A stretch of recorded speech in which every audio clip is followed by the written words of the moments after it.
Guys, ito yung amazing pag napadaan kayo dito. Ayan, may program sila.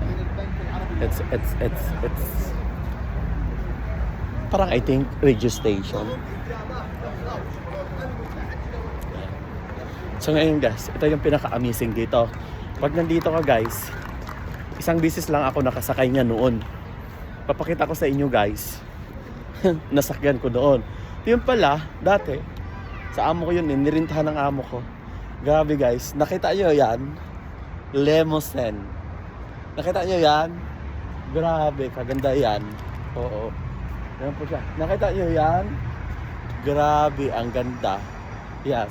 So, ito yung car jeep. Yung mga, sa Saudi kasi, parang, anong tinatawag nila na, yung, yung kasal. So, yun yung nirerentahan ng mga VIP dito.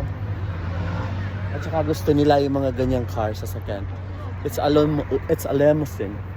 Yung, parang dito ko lang yung nakikita na, mamahaling sasakyan. Pero guys, sa dami niyang mamahaling sasakyan, pero karamihan, pag laging ginagamit, makita mo, bungi. Kahit gaano ka-luxury yung sasakyan, ay, nagip sa mata ko, sorry. Yeah, Paris. That's Paris. Ang ganda. So yun po, nakita nyo yun. Sana naman, masaya kayo na ibahagi ko yung mga bagay-bagay dito. It's out of nowhere. Yung mga kwento ko sa inyo, at least, napaiabot ko sa inyo yung magandang view sa gabi.